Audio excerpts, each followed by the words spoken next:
Real quick before we jump into the video, guys, for the rest of this year I'm going to be on a fundraising campaign to raise a minimum of £1,000 for the Great Ormond Street Children's Hospital. For more information on the charity and what it does, and for the donation links, please look in the description below.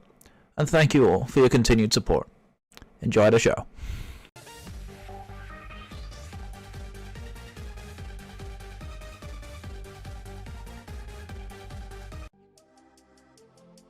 What's going on, guys? Rybommy Teacher in the house, and we are here with the What I Love About Pokemon. So this is the second part of my general rambling thoughts on Pokemon Han series. If you missed the things that I hate about Pokemon, I suggest you watch that one first, because there's a lot of things in there which I will kind of be bouncing back and forth between in this video. So if you haven't seen the things I hate about Pokemon, go watch that.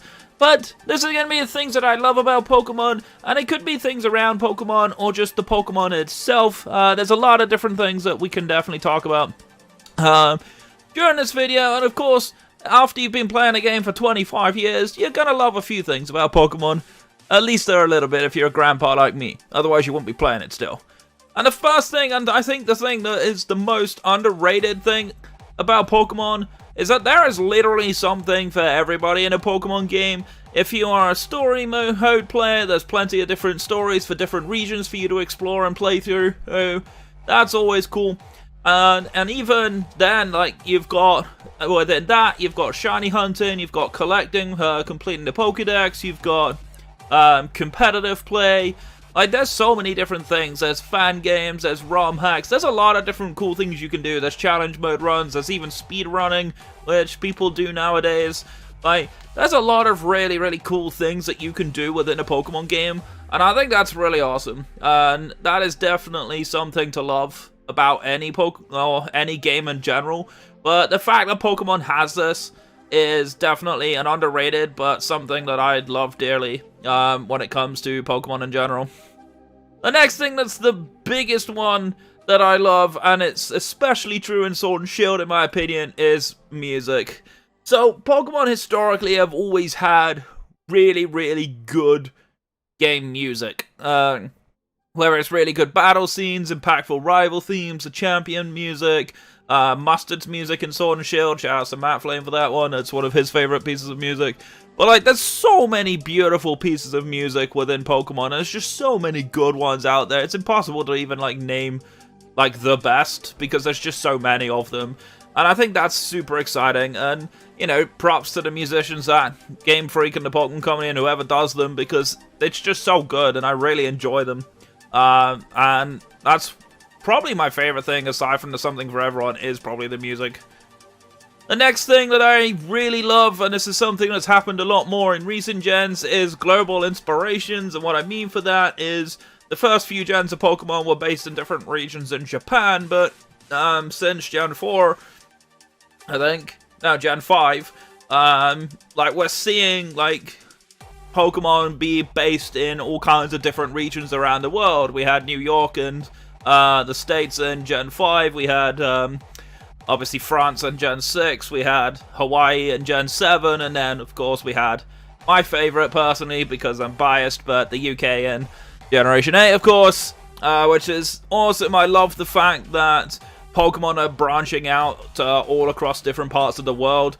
They're bringing in Pokemon based on inspirations from the local nature and wildlife and stuff like that, and you know, sometimes even in case of cuisine, right, with a lot of the so-called food Pokemon like Vanilluxe and Appleton and these kind of Pokemon. I really love the fact that we're seeing a lot more of a global reach from Pokemon nowadays, because obviously the early 4 gens were just based on different islands and regions in Japan, which, you know, don't get me wrong, that's cool and all, but there's kind of like a very niche people that know about Japanese culture and would understand all of that. So yeah, that's kind of an interesting thing, but I'm super glad that games are being based all around the world now. There's a lot of real-world Pokemon from all parts of the world now, and I hope that this continues. I hope that Generation 9 goes somewhere that is not like anywhere we've been before.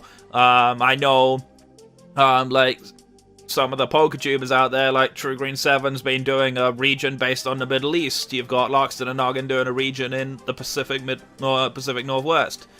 right? And there's so many different cool places you can do.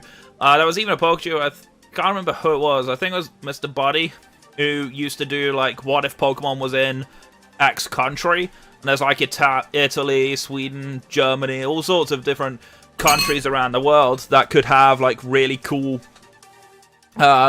regions in. And I would love for the Pokemon Company to keep going down that route, because it's so fascinating to look at culture and what they bring into the games, and also the Pokemon designs from different regions.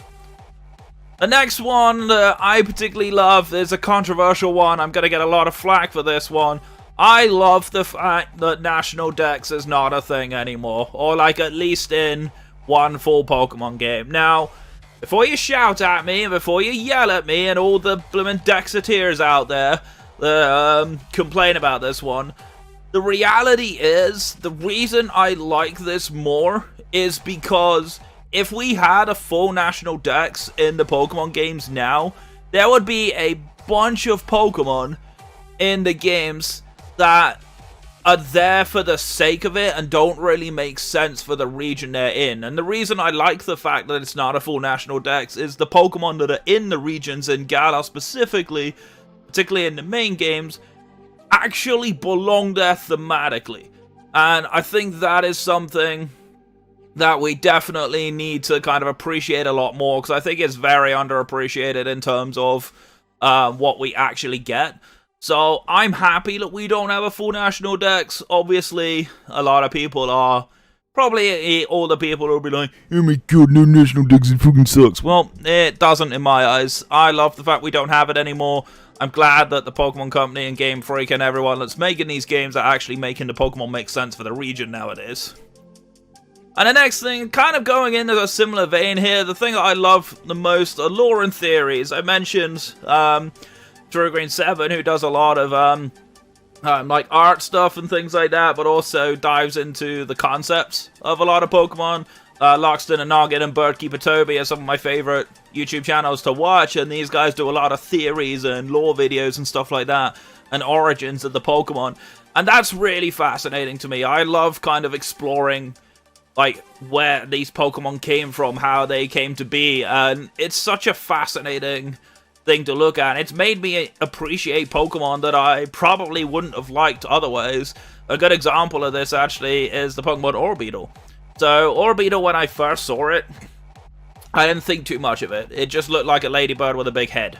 And it was like, why does this exist? What is this thing? And you know, I'm not a huge hater of bug Pokemon. My mascot is literally a bug type, right? It's one of my favorite types for, like, Pokemon-wise, but not necessarily competitively.